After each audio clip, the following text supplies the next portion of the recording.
Hello everyone and welcome to the third coding challenge that I'm going to do.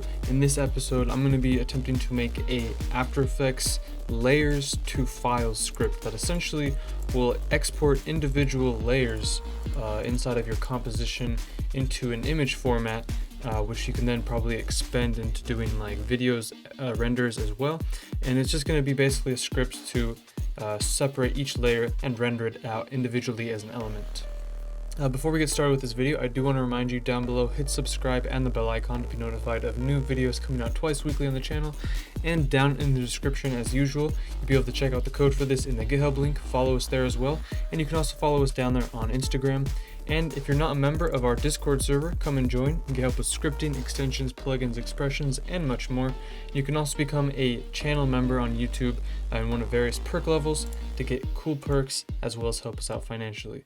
So if you haven't seen one of these videos before, we essentially just pick something that we're going to try and do in one go and code it from scratch. So previously we did a plugin for color vibrance and also another idea, and now we're going to be doing basically a layers to files exporter.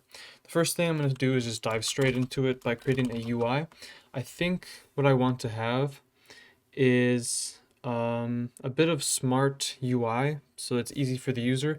And one of the reasons I'm making this is for a friend who I've made scripts with before, Nasco. Shout out to him. And he has a really cool channel. Check it out up here. And you can check out his cool motion graphics and other news cool stuff he does. But basically he requested a layers to files one because he saw a Photoshop script and wanted to make an After Effects script. So I'm going to try to make it easy for him as well to use. And I think I'm going to have a section for the file output where it's going to output the files to, or a folder output in that case. And then I don't know of any other settings we might need, but let's just start with that. We'll create a new window. Set equal to new window, type palette, call it layers to files. Maybe we could do like multiple export resolutions or multiple formats like PNG and JPEG. I know he wants PNGs with it. So continue with our window here. It's undefined in size. I'm going to set the orientation to column. And I'm going to make two groups to start, one of them for our file output or folder output of all the layers, and the other for our button to basically initialize everything. So I'll say group 1 is equal to our window. We're going to add a group, undefined size, call it group 1. Group 1's orientation is going to be row, and we're going to have an edit text box, which is going to be our location edit text. We'll add this to group 1. We're adding an edit text, and to start we'll just make it empty, but we'll set a predefined size to make it pretty long to hold the entire path of where they're going to be storing this. So let's say location edit text dot size, and we'll make it like 250 by 25. Then we'll need a little button that we can press to update that path if required. One thing I want to do in terms of making it smart is the first time you put in a path, or anytime you change the path, it should store in like a file so that you can just simply load up that same path again if you want to export the images to whatever previous location you used. So I'm going to create a location button. And this is just going to be a simple button with a couple of dots on it. We're going to add this to group 1. We're adding a button, undefined size for now, and we'll say dot dot dot. And the location button, just to make sure the size is nice looking, we'll make it a square, 25 by 25. And now I'll create group 2. It's going to be equal to our window. We're going to add a group, and this is going to be where our button, or button in this case, is going to be located. And we might have to expand it out if we decide to add new features, but I think this will work fine for now. We'll make the orientation row, and we're going to add an export button to group 2. I'm going to add a button, undefined size, and the text is going to say export. So maybe we should have another section if we have any additional options.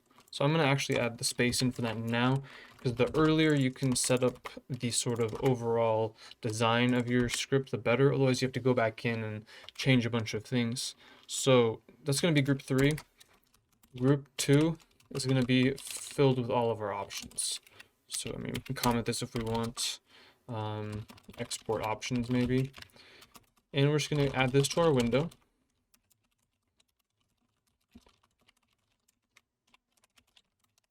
Set the orientation to be a row. And we're going to first, let's add a dropdown. We'll say format dropdown is equal to group2 dot add dropdown list, undefined size, and our options are going to be JPEG and PNG. But by default, I want PNG to be selected, so I'll make the selection 1. And I think that should be good for now. Let's go ahead and grab our window and center it, and then we will show it. So that looks all right. We obviously have a giant section up here, and these don't look quite as nice. We can probably add these into the same group, honestly, if there's enough room. Add this to group 2. And that's looking a little bit better. We might have 1 more or 2 more settings we could add to this. So first, let's add the functionality of our folder here. We can put in some text maybe that says export folder location. And then we're going to take our location button and create an on click for that. And the reason we want to do that is because when we click on it, we need to load up a new folder. So this is going to initialize a function. Let's call it, or should we just do the code in here maybe? Say var output folder is equal to a new folder. Then we'll say output folder dot, I believe it's select dialog. I don't know which one, we'll find out in a second, but we'll want to select a folder. Select a folder to output layers to. And I believe the logic we want to say now is if our output folder dot exists, then they have a valid selection, and if it doesn't exist, or maybe if they canceled it, we can say no valid folder selected, return false. So it just exits out of that. If it does exist, let's just start here and say location edit text.text is going to be equal to our output folder dot, I believe we can use fsname. Yes, fsname dot replace any of the weird space characters globally with a space. That's just a little trick from a lot of experience scripting. That's sometimes spaces in file names and things will appear like this, and we're just replacing that with an actual space. So let's run this. We have a folder dialog to choose from, and it says no valid folder was selected. Let's alert our output folder. And we get a temp folder. Oh yes, we need to set the value here.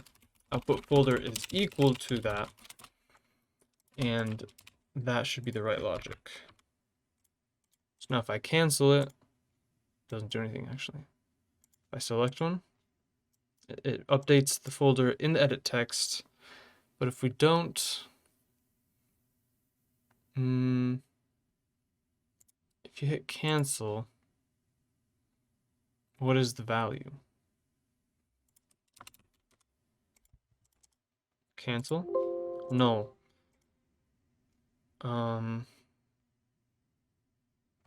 So we'll say if output folder does not equal null. And now it should alert when we hit cancel. no valid folder selected, sweet. And then once we select a folder, it will then update it. So that's good. We got our drop down here. I haven't thought of any new options yet for this. I mean, you could even say like an image sequence maybe, but for now we're going to do just individual screenshots. So now I think it's good to move on to the actual layers to files parts. And how are we going to do that? One thing I didn't really clarify with him was adjustment layers, because adjustment layers affect everything underneath them. So maybe that could be a feature in the future, but I feel like maybe for the use case is to actually just have a thickly composited composition with lots of layers, and we want to export those individual elements. We're going to basically ignore null objects. We should ignore, for now, adjustment layers, and everything else we want to solo, I think, and then use that. So let's open up our After Effects guide, CS6, of course, the best one. And let's just make sure we have a solo. Say true or false to make a layer solo. All right. So now what we're going to want to do is use our export button. And when we click on that, initialize the main functionality of the script. So export button.onClick is equal to an anonymous function. The first thing I'm going to double check before we run off to the main code of this is we need to check that this folder here is valid. So I'm going to say if the folder with our location edits text.txt exists, but I'm saying if it does not exist with this exclamation mark, then we want to say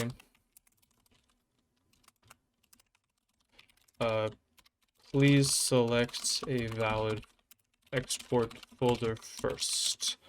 And we could actually probably add some text here to show that it's the export. Perhaps that's a good idea. Let's add that really quick. I'm going to say var location text is equal to group 1. We're just trying to make this like understandable and professional in a way. And we'll just say export folder, right? Yeah, I think that should be good.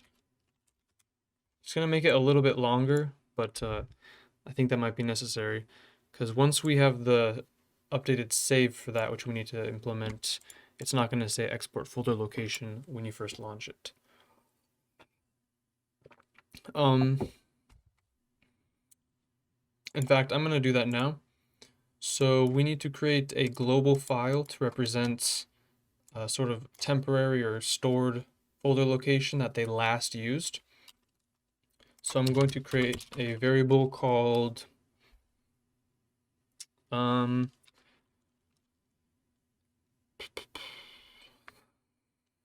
trying to keep it organized.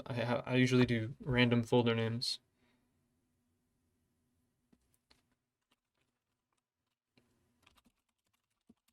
I'll say global export folder is equal to, we're just going to store it in the documents because that's on Mac and PC. So I'm going to say that's going to be a file in the documents, and the name of our file is just going to be our files to layers last saved location. I know that's a long name. Dot, we can use whatever, files to layers, FTL. And then we'll say if our global export folder does not exist, then we want to create it. We're going to say global export folder. Actually, I don't think we have to do that yet. Let's save that. So for now, we're just defining it.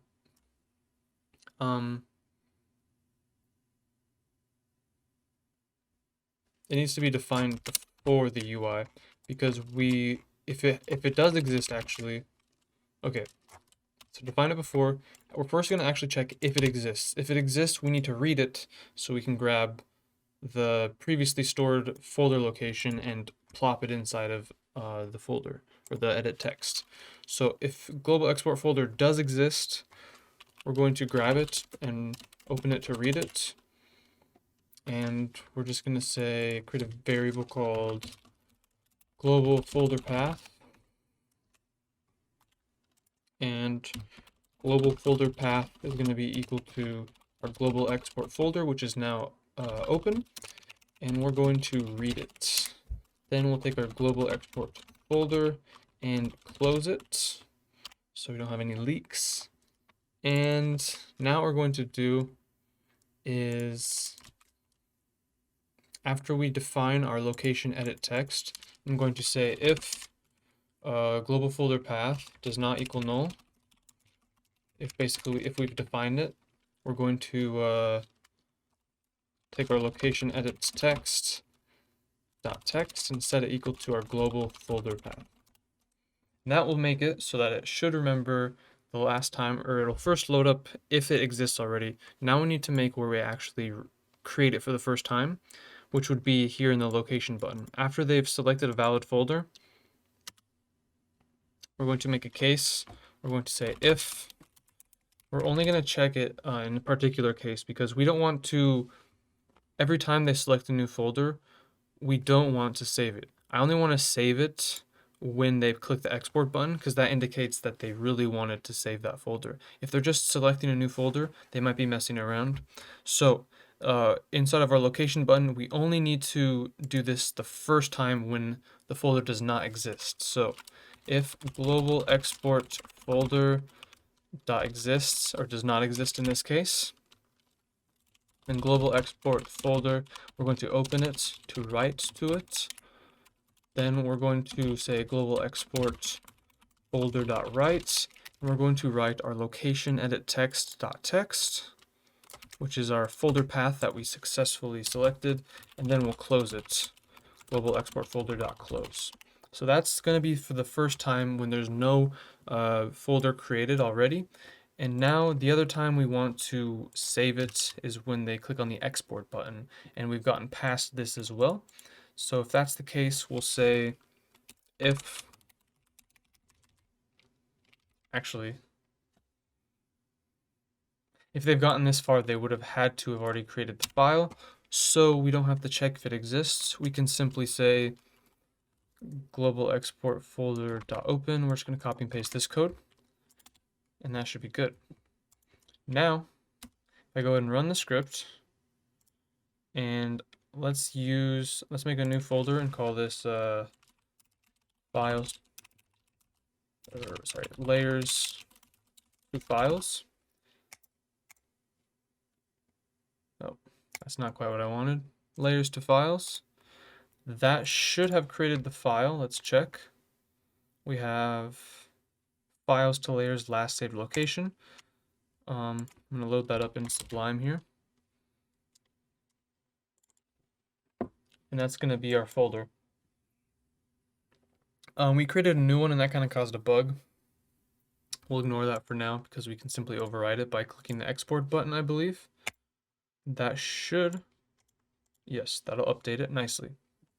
So now, the next time you launch the script, now that we've exported something, the next time we've launched the script, we're going to have that previously saved folder already for us. Now let's dive into the actual meat of this, of exporting each layer. As I mentioned, we're gonna kind of basically solo each layer and save the current frame for that. And I think we're just gonna run a loop where we loop through all the layers in the composition. If it's not a null object and it's not an adjustment layer, we're gonna solo it. I guess if it's not a camera and a light as well, we're gonna solo it, render out the screenshot of that single frame, whatever the current time is, move on to the next layer, solo it, render that, etc. And since this script is going to be for like a motion designer, I think it will be best to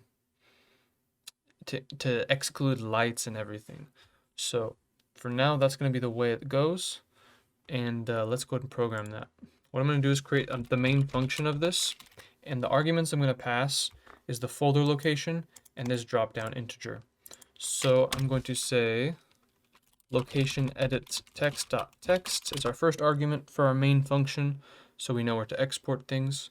And the second argument is going to be the format dd.selection.index. Now we can define our main function, which incoming we have our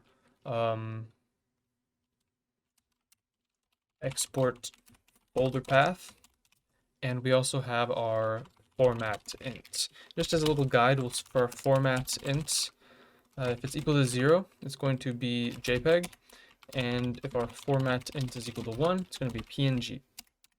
Now, let's next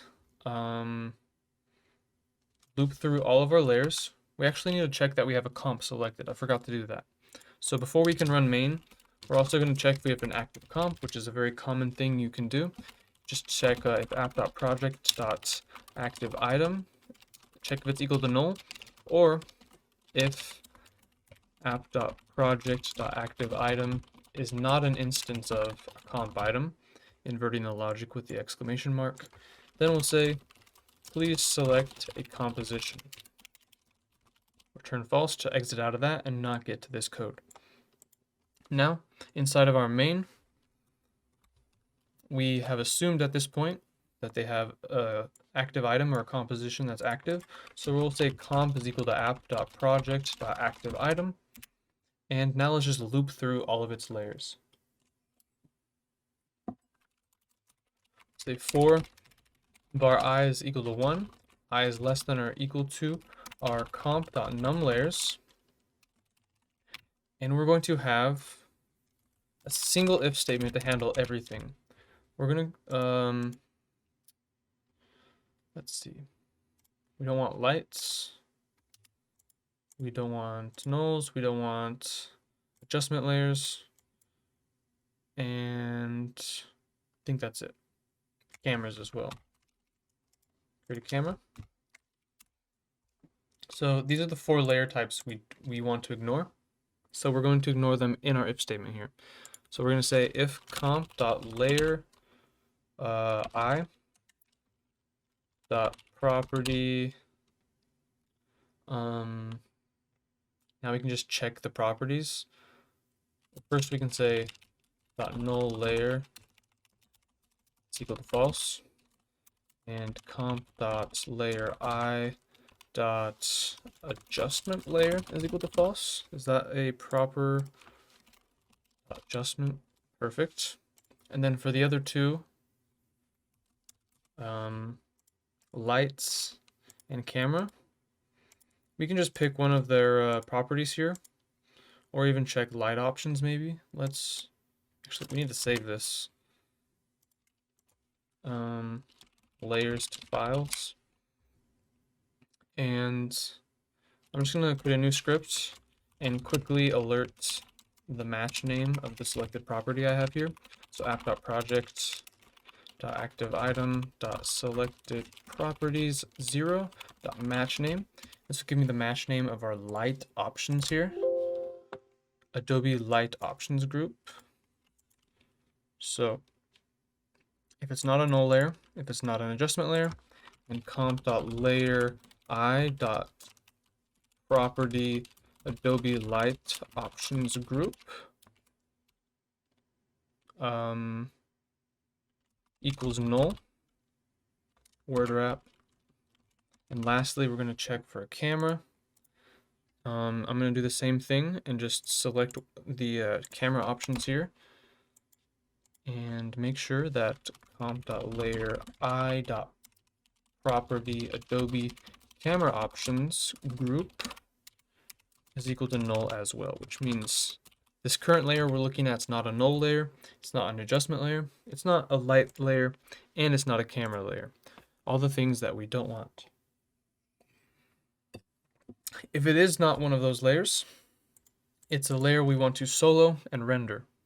So the first thing we're going to do is solo the layer. So comp.layer I.solo is equal to true. And then actually To make sure we don't render out like a million frames, we're going to need to trim the composition to the right duration, a single frame. So let's look up comp duration, or comp start area, work start area, work area start. So I'm going to grab, actually I'm gonna do this before the loop because it's a single composition we're taking a look at here. I'm gonna say comp dot work area start is equal to comp dot time. So the current time is where the work area is now going to start. Then the duration of it, the work area duration, needs to be a single frame. Luckily, there's also that built into our comp. So we can simply say comp dot work area duration is equal to comp dot frame duration, which means a single frame is going to be the duration of our work area. And just to make sure we don't have to trim it, let's check here. If I add this to the render queue, will this go crazy? Or render one frame? One frame, perfect. So we don't need to trim the comp, that saves us a step. So what we've done is made sure they have an active comp. Then we're setting the work area to be this single frame, so that's all we have to render. Then we're gonna loop through all of our layers, ignore all 4 of these junk type layers that right now we don't want to deal with or worry about. We're going to keep them on if they're on, but we're not going to single them out and render them essentially. But if it's not, we're going to solo the layer, and then we need to render out that layer in the desired format. So now what we need to do during this loop, after we solo the layer, we need to add this comp to the render queue. Let's look in the guide again. Render queue. Just do this. Yes. We're going to create a variable actually called render queue item, which will represent the current item in the render queue. We're going to need access to this so we can change the format if necessary. And render queue item is going to be equal to app.project.renderQueue.items, and we're going to add our current comp. Then we're going to need to steal some code from another script, something else that I can render from.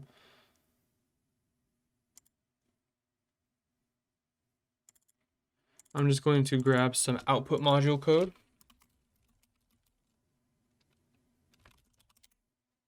So what I'm going to do here is grab output module, apply template.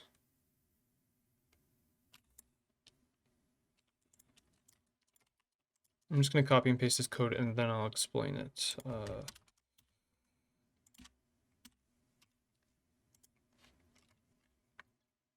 Grab the file. We're going to check the templates as well. Okay. Yep, this is pretty much just what I need. Going to explain this in just a sec and make sure it works for this code. I'm going to make a couple of these variables outside of here. Templates, JPEG bool, let's have a PNG bool, and I think that's all of those.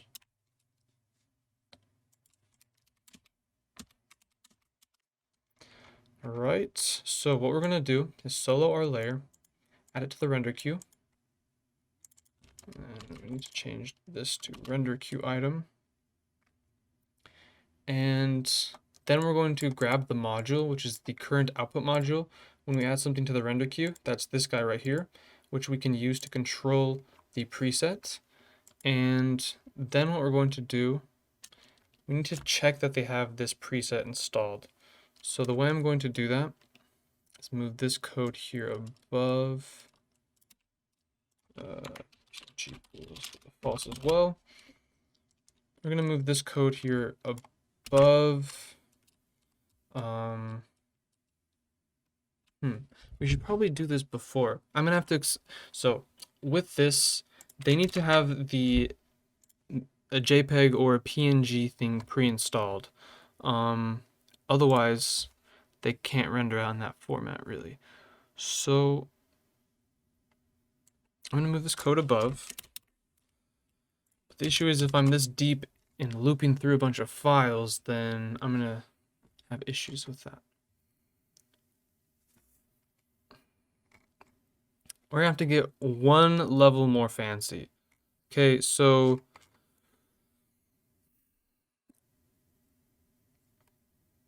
when they hit export, we need to check that they have the JPEG and PNG capabilities. So what I'm going to do is create a dummy comp. Add this to app.project.items.addComp. Dummy comp. 1080p. Bunch of settings. I forget. It's like frame rate, duration, pixel aspect ratio. We don't really care. We're just going to add this. Our dummy render queue item is equal to. I'm gonna add this to there.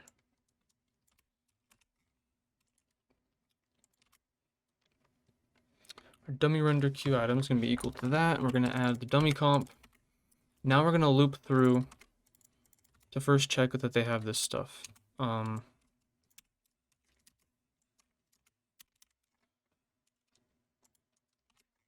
Okay, so they add the dummy render queue item, and then we're going to grab the output module, grab the templates of the output module, which are the actual names of all of these.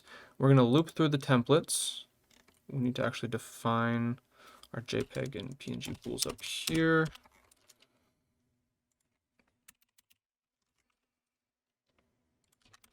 We're going to start them at false. If we find JPEG, we're actually going to grab templates r.index of, which I believe will still be fine. Why is that? There we go.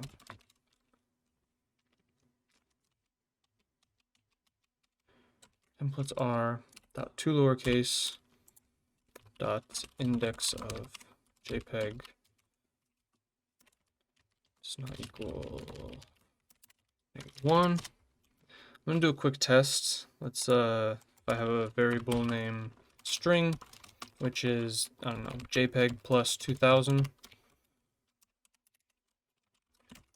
If I say string dot to lowercase dot index of JPEG, it's not equal -1.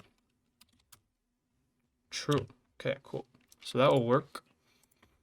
And then the same for this. If we find PNG anywhere in the string, we're not going to require an exact preset name because I have one called PNG plus alpha. So if their preset string has PNG or JPEG at all, we're going to set those bools to positive. And then we're going to basically tell them, if you don't have both of these created, then you need to create them. We can get better than that. We can base it based on what they have selected here, since we haven't gone into our main section here. So what I'm going to do is say if our index is equal to 0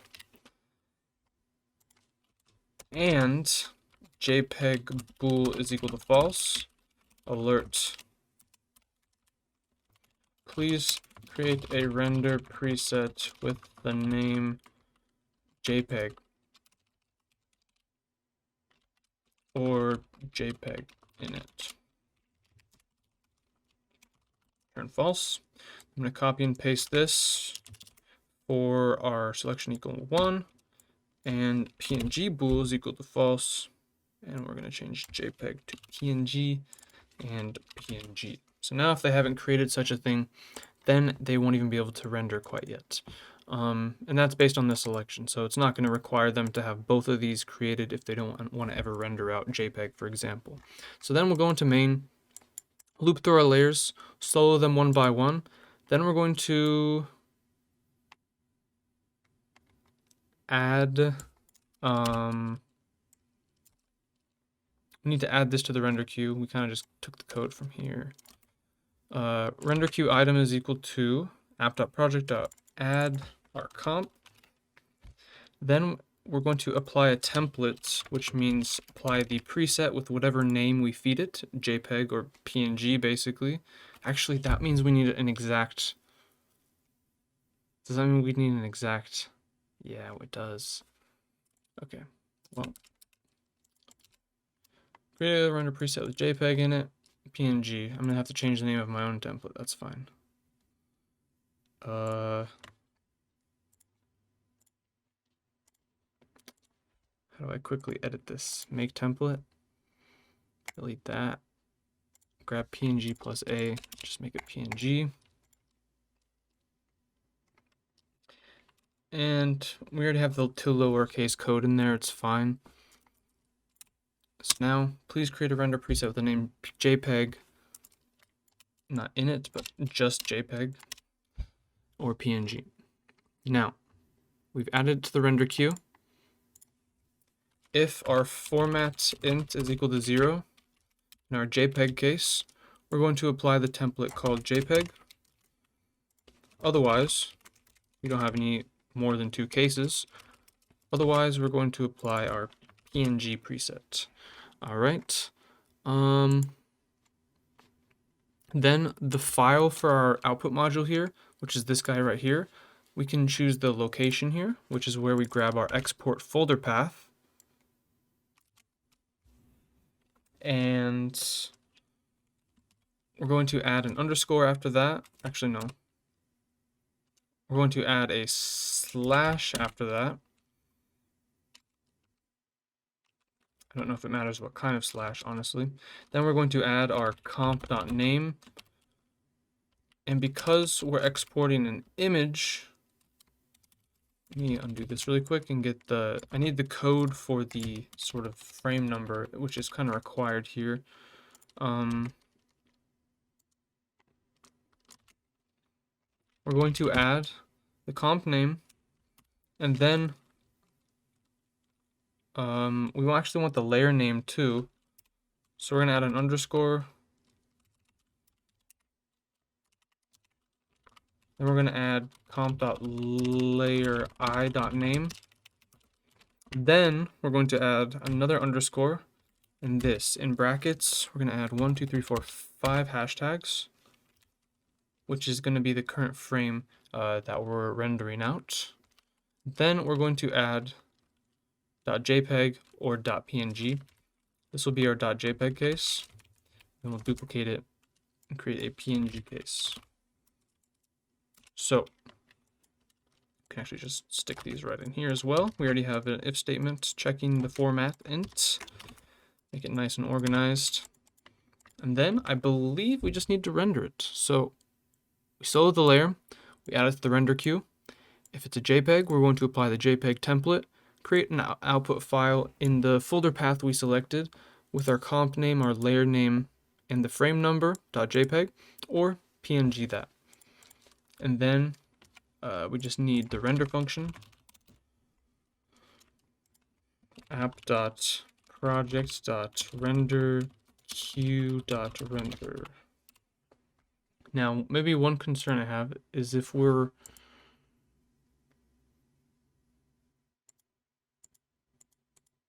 I apply solo to multiple layers, does it create this effect? I think I need to set solo from the previous layer off. So I'm going to say var previous layer or previous find whatever. And we're going to say, if it's one of these, we're going to say previous layer is equal to this layer. Or at the end.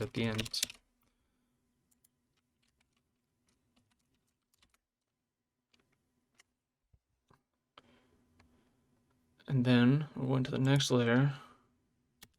We'll say previous layer dot solo is equal to false. I believe that should be the proper setup there. Now, I think we're ready to try this. I haven't really tested the script a whole lot yet, but let's go ahead. We'll run it here. We have our folder called layers to files, and let's export PNG. Oh, we have other stuff in the render queue. Didn't seem to render though. Is that the correct? Is that the correct function?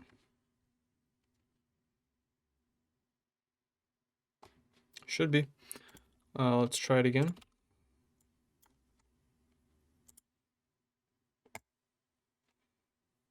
It doesn't appear to be applying the template. It's adding the, oh, it's adding the dummy comp. We need to destroy the dummy comp after we've checked all that stuff. My bad. Dummy comp dot remove. But that doesn't, it's still not doing the correct process. Let's make sure we're getting here inside of our main. Oh, you know what it is? We're creating a dummy comp, but then that's throwing off the original comp. So I have to say og comp is equal to app.project.activeItem. And then after we remove our dummy comp, we'll need to open it back up. Let's try that.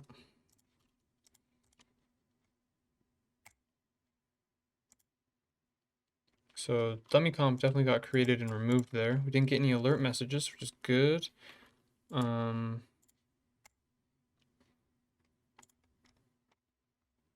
We're not getting very far in here, I don't think. Let's see if it changes the bounds of our layers here, or of our comp area. Yeah, it makes it 1 frame long, so we're getting that far. Maybe this is messing it up.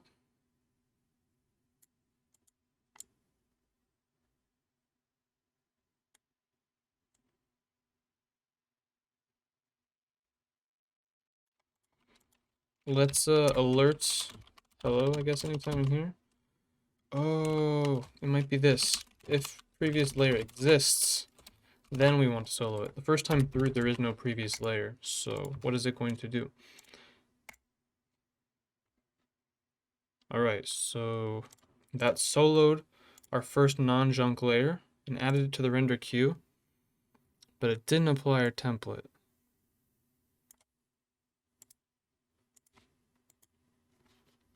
Why didn't it apply the template is the question now.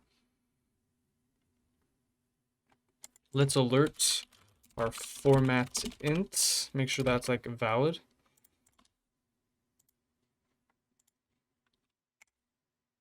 One. So it should be applying the PNG template.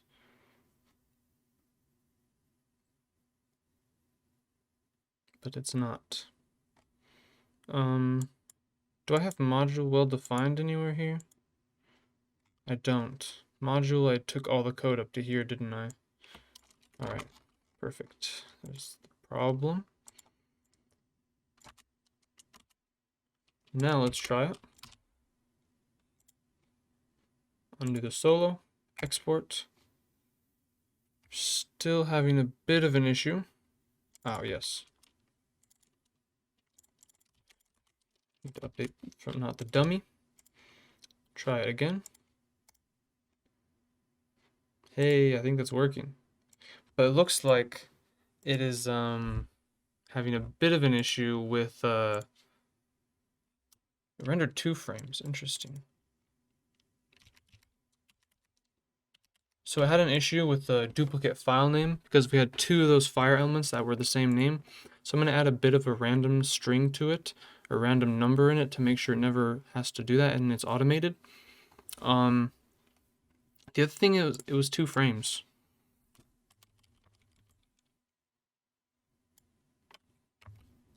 I want it to be 1 frame. Is that possible? That worked very well though. And when this is all done, we also need to say previous layer.solo is equal to false. That way, when it ends, it doesn't have issues with that. Now let's make some adjustments and try it again. The comp duration is too long. The frame duration seems to be too long. I don't know why. Can we force it? 0.03. I believe that's it. Divided by 30. Yeah, 0.03 repeating. And then I'm going to create a little function called generate random number string, which will require num chars. And for I is equal to 1, I is less than, I guess we should use a different variable. R is less than or equal to num chars, R++. We're going to take a string, empty string, and we're going to add a random number between 1 and 9. So just to test that out, I have a test script here where we floor math.random times 9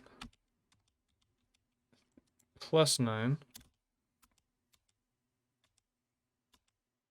Does it go on the outside? Takes practice.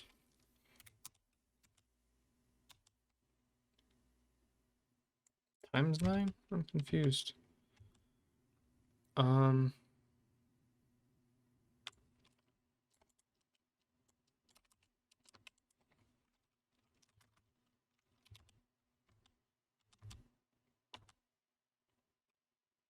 Random generates a number between 0 and 1, so if we multiply that.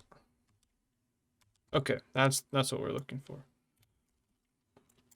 This will generate a random number basically between 0 and 9. And every time we have a number of chars, we're going to add that to the string. And then we'll return the string. This is just going to be something we add the render name. So that way it's kind of got a bit of randomness to it. We're going to add to the very end actually. Generate random number string with three digits. We'll also add this to this bit of code. Right, what else do we need to do better? We had overwrite problems, which we fixed. We fixed the previous solo layer, I believe, at the end, and the 2 frames. So let's just render it out and try it again. R++. And we'll do a PNG render with this comp.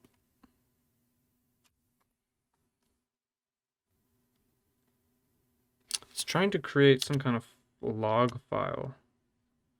It's also still rendering 1 frame or 2 frames.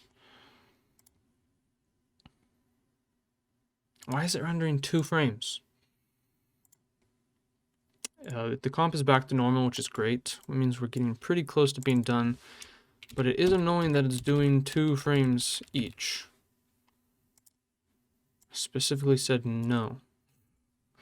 Well, okay, we're at 60 FPS. So it's 1 divided by 60. 0.01. You can try that.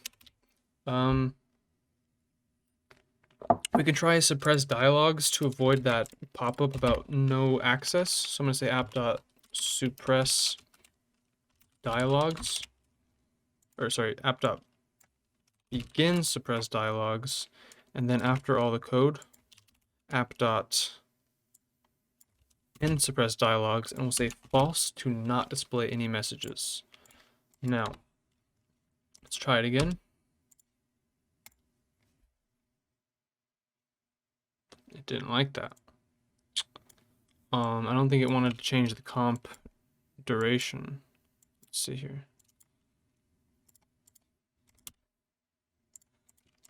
Let's clear a render queue. Yeah, so it doesn't like that as a work area duration. Let's see if there's a minimum in the guide. The duration of a work area in seconds. That's the difference of the start and end points of the composition work area. Yeah, I'm aware of that. Let's try 0.016.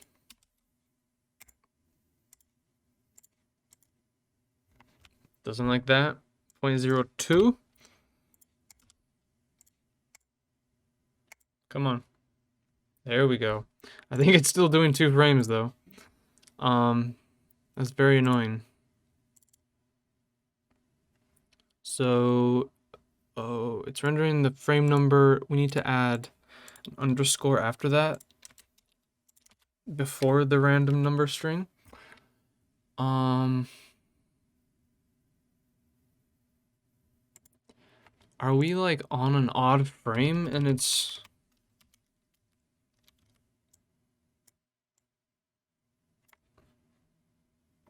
let's check app.project.activeItem.work area duration. Let's just use this. I knew that was one frame, and that's what frame duration is supposed to give you, but it's not liking that for some reason. Maybe if we're very specific, it'll help us. Maybe not. It's still 2.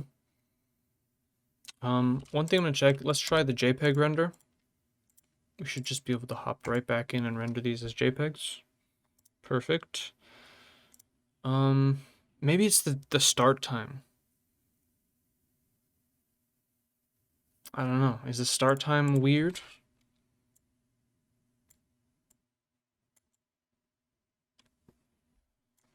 Let's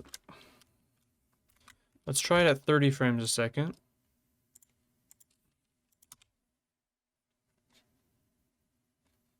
I don't know if it's gonna like this or not. Yeah, it's too short. It needs to be comp.frame duration. Should be some way to like clamp it, but oh, there we go. So maybe it's the 60 FPS thing it doesn't like. Let's try this one more time. Got our complicated composition here. Gonna render out to this folder. And boom. We got all our folders and stuff. Perfect.